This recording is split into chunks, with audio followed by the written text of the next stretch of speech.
Тейтбек баласынан тайторусун аягандай, уулуңардан 10 миллионду кызгандыңарбы? Курманбек Баатыр калмактар менен Кармашаарда атасы Тейтбек хан телторусун бербей коет эмеспи?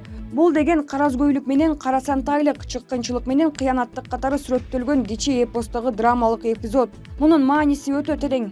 Кеп атасы баласынан минген атын аяп койгонунда эмес, кандай ата өз баласынын өлүмүн каалагандыгы сүрөттөлөт. Бүгүн ошол окуя кайталангансып көрүндү мага.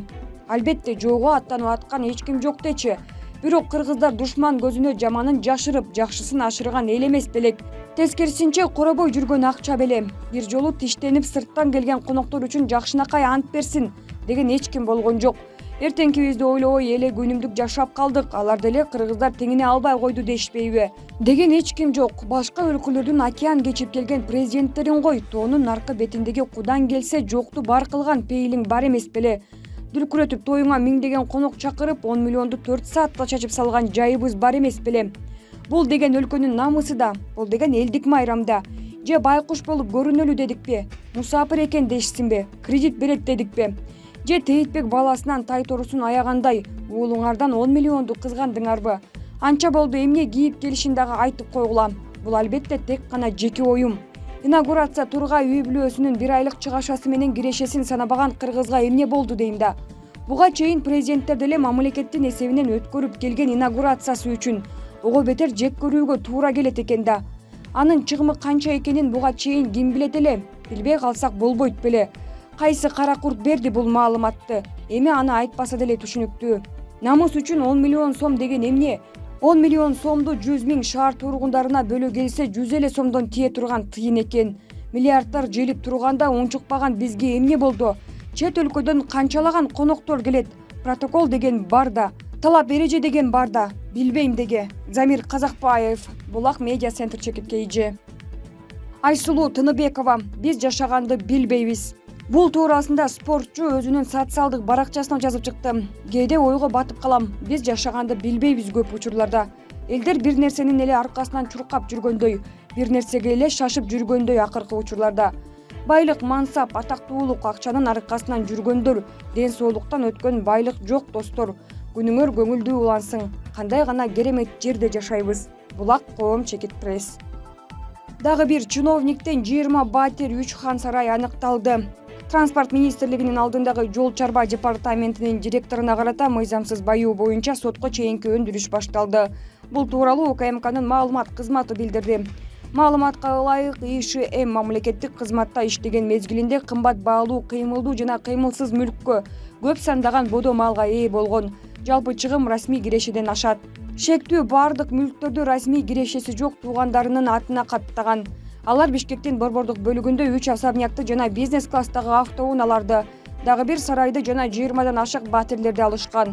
Чиновник жана анын туугандары чет өлкөлөрдөгү пансионаттарга көп барышкан. Булак факт чекиткейжи. Садыр Жапаровдун алгачкы чет өлкөлүк визити Россия болот. Жаңы шайланган президент Садыр Жапаровдун алгачкы чет өлкөлүк визити Россияга болот. Бул тууралуу Жогорку кеңештин агрардык саясат, суу ресурстары, экология жана регионалдык өнүктүрүү боюнча комитетинин отурумунда вице-премьер-министр Равшан Сабиров маалымдады.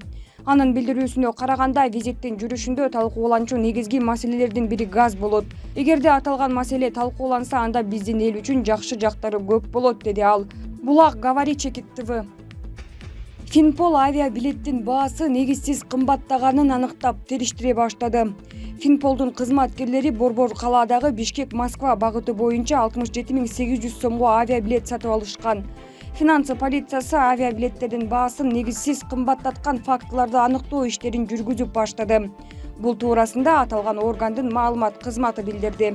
Текшерүүнүн алкагында Финполдун кызматкерлери Борбор калаадагы авиакассалардын биринен кызматтык иликтөө жасаш үчүн Бишкек-Москва багыты боюнча 67.800 сомго авиабилет сатып алышкан. Жыйынтыгында билет баасы туроператор тарабынан жасалма жол менен көтөрүлгөндүгү аныкталган.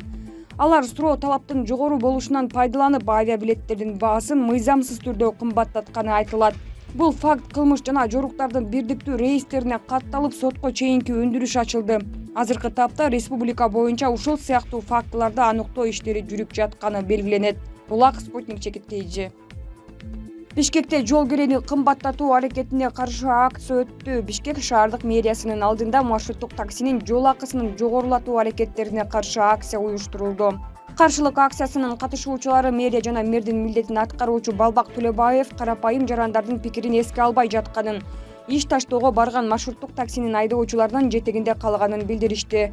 Бишкек шаардык мэриясы 22 январда маршруттук таксилерди тейлеген жеке фирмалардын жетекчилери менен жолугуп, акырындык менен жол кире акысын көтөрүү маселесин талкуулашкан. Маалыматка караганда жеке фирмалар тарифти 19 сомдон 20 сомго көбөйтүүнү талап кылышууда. Мэрдин милдетин аткаруучу Балбак Төлөбаев маршруттук такси акысын 15 сомго, автобус жана троллейбустардын тарифин 10 сомго көбөйтүүнү сунуштаган. Пенсионерлер жана мектеп окуучулары 8 сомдон төлөйт делген. Булак Уа Чекит KG. Али Токтоконов: мындай арзан шоу менен коркута албайсыңар. Журналист катары күнүнө кээде ондогон адам менен жолугам. Өлкөдөгү кырдаалга анализ жүргүзүп, алардын пикирин угуп, маалымат чогултуп, салыштырып дегендей. Алардын арасында түрдүү кесиптин ээлери, жаштар, эксперттер, Текебаев баштаган саясатчылар да бар. Бул журналисттин күнүмдүк кадимки иши, аны бир олуттуу кылмышты ачып алгандай жайылтып аткандары күлкүлүү. Мен жашырынбай эл арасында кафеде ачык жолугушуп атам. Кечээ жакында эле Садыр Жапаров, Камчыбек Ташиев баштаган саясатчылар түн катып, бир канча ирет Текебаевдин үйүнө чейин барып жүрүшкөн. Бирок маселе анда эмес, маселени оппоненттердин көз карандысыз журналисттердин сары изине түшкөн, артынан аңдыган, тыңшаган полициялык авторитардык режимди кайтып келе жатканында, жакпаган тарапты ыксыз каралоо, бузуку атаандаштык жүргүзүүдө. Ушундай аңдуу маалыматтык террор заманынын урматына катар революция кылдык белек. Биз мындайга жол бербейли, жол берсе бүгүн мени, Текебаевди, Молдокматовду, эртең сени, аны баарын камайт. Эгер кошоматчылар жасап атса, азыркы бийлик мындайды кескин четке кагышы керек. Эгер бийлик өзү уюштуруп аткан болсо, тезинен эсине келсин. Арты жакшы менен бүтпөйт. Мындай арзан шоу менен коркута албайсыңар. Баса бул Текебаев менен биринчи жолугушуу эмес. Илгери түрмөнүн ооруканасында жатканда телеге маек алгам. Экинчи сүрөт ошондон. Али Токтоконов, журналист, Булак Медиа Центр Чекит KG. Адил Турдукулов, Абдил Сегизбаев мурда эле камалышы керек эле. Бул тууралуу активист Коом Чекит пресс сайтына билдирди. Абдил Сегизбаев мурун эле камалыш керек эле. Текебаев Чотоновдун иши кайра каралсын деген чечим чыккандан кийин башкы прокуратура мыйзам негизинде Сегизбаевди жоопко тартышы керек болчу. Ал гана эмес, ошол ишти аткарган адамдарга дагы жоопко тартылышы зарыл. Абдил Сегизбаев жарандык коомдун өкүлдөрүн жана оппозицияны каралоо жагынан мурунку бийликке мыкты кызмат кылып бергени үчүн УКМКга жетекчи болуп дайындалган. Ал жакта мурдагы иштерин атайын кызматтын ресурстарын аша чапкандык менен саясий куугунтук жүргүзүп берди. Ошондуктан Сегизбаев Белизгейт үчүн гана эмес, ошол убактагы оппозиционерлер Талгарбеков, Колубаев, Султанов, Калматов, Сарыгулов, Кунакунов, Кадыров, Асановду мыйзамсыз камаганы үчүн, саясий туткун кылганы үчүн жоопко тартылышы абзел, деди ал. Булак Коом Чекит пресс.